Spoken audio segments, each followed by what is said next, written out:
En los comienzos de esta era, 4 grandes imperios se extienden desde el Atlántico hasta el Pacífico, favoreciendo el contacto económico y cultural entre ambos extremos del mundo. Por las rutas comerciales viajan mercancías, técnicas y usos, pero también ideas, mitos y religiones.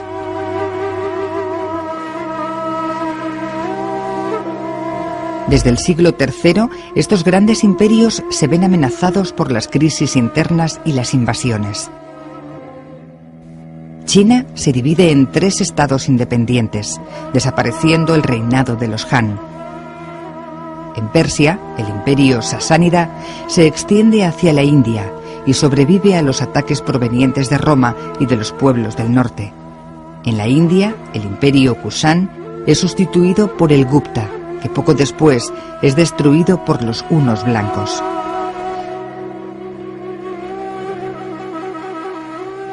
En Roma, las amenazas externas se suman a un largo periodo de inestabilidad política, económica y religiosa, que lleva a Diocleciano a dividir el imperio en 2 partes, gobernadas por 4 emperadores.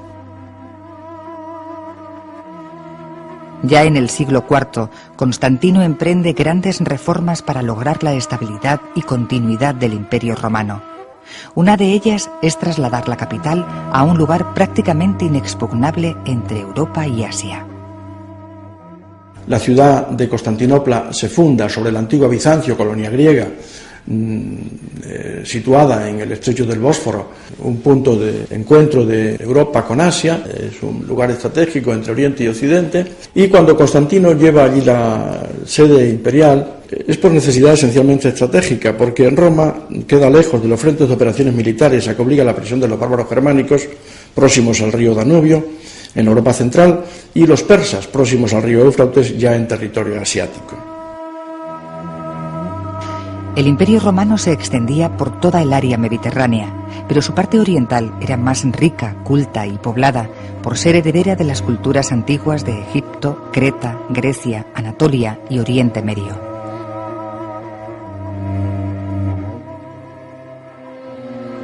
Constantinopla podía dominar el comercio entre el mar Egeo y el mar Negro, como había hecho Troya en la antigüedad, y estaba más próxima a los productos de Oriente que llegaban por la ruta de la seda. Gracias al apoyo imperial, el control administrativo y comercial la convirtió en poco tiempo en la ciudad más importante del imperio. Al igual que otros imperios, en el siglo V el Imperio Romano sufre la presión fronteriza, que aumenta mientras se acentúa su descomposición interna.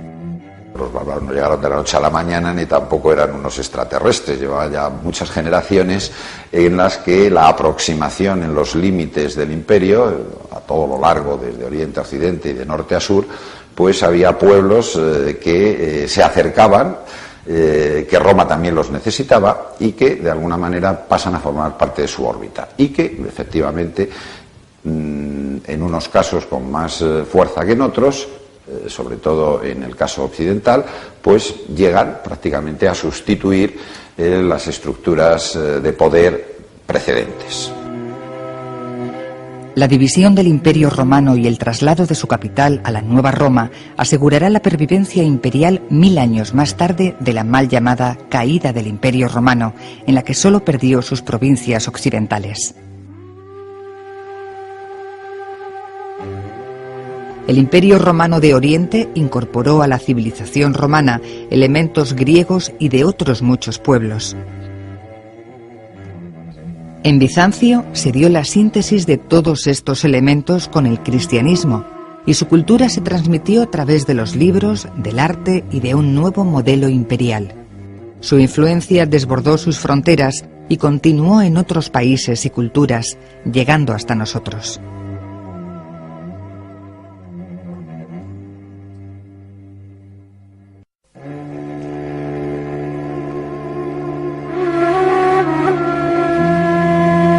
En el siglo III, el mundo antiguo vive una profunda crisis.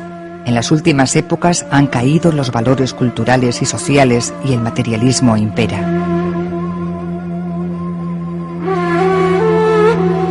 Що стати єнець Константинополіс, то треба Desde la fundación de Constantinopla, el año 330 después de Cristo, convivían todavía muchas religiones en el Imperio Romano, y no solo la religión de los antiguos, que también había cambiado. Pero repito, había muchas más, místicas, tradicionales, otras con influencias egipcias y la religión cristiana. El cristianismo se hacía cada vez más fuerte, eso es cierto, pero también es cierto que las religiones antiguas se desmoronaban poco a poco con el tiempo.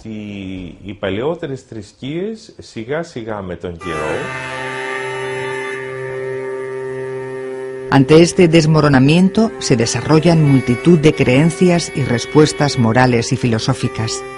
El epicureísmo, el estoicismo, el neoplatonismo por un lado, por otro las religiones de Oriente, maniqueísmo, zoroastrismo, mitraísmo. De Egipto se incorporan el gnosticismo y el culto a Isis con el niño Horus y Osiris, el dios que muere y resucita. De Grecia llegan el orfismo y las religiones de los misterios, como la de Eleusis, el culto a Dionisos, un dios que muere, desciende a los infiernos y resucita.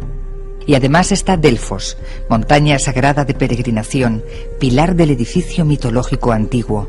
Y por último, aunque minoritarios, algunos grupos salvacionistas como los esenios o los terapeutas.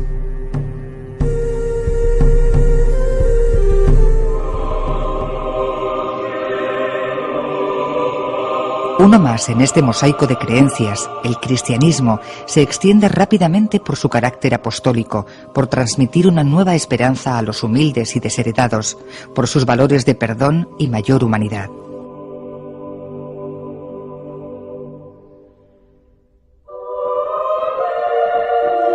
A principios del siglo IV, el emperador Constantino, ante la descomposición del viejo mundo, busca una nueva cohesión social que sostenga la continuidad del imperio. Primero, en el 313, promulga el Edicto de Milán, reconociendo la libertad de culto. Después, convoca a los cristianos al Concilio de Nicea, en el que se oficializará un cristianismo con un credo, una selección de evangelios y escritos, una teología y una jerarquía a imagen de la estructura administrativa romana.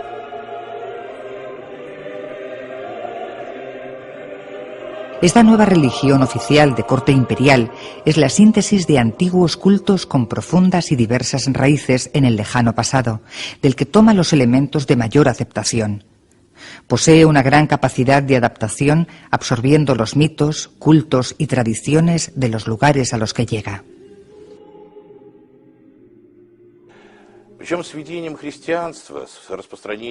Con la difusión del cristianismo en el siglo IV, tras convertirse en la religión del Estado con el gobierno de Constantino, las tradiciones paganas de ningún modo desaparecieron de la ciencia y la educación. Y por otra parte, los educadores de los hijos de Constantino el Grande, el emperador que introdujo el cristianismo, eran filósofos e historiadores paganos. Parte de la cultura clásica de los gimnasios y el culto por la belleza corporal, el teatro clásico y la poesía va siendo sustituida por la nueva cultura de los textos sagrados. Paralelamente, en el desierto egipcio, pequeñas agrupaciones de eremitas se van desarrollando y ya en el siglo IV forman comunidades estructuradas y con reglas. Este será el germen de las órdenes monásticas, que con fuerte desarrollo prosperarán en Occidente y en Oriente. En los siglos venideros serán una de las columnas de las estructuras sociales.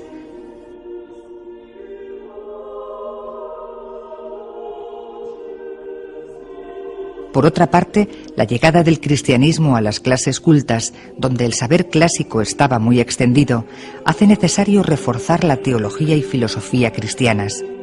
Esta tarea fue llevada a cabo por los padres de la Iglesia, que se sirven de las argumentaciones de la filosofía helénica y del neoplatonismo alejandrino.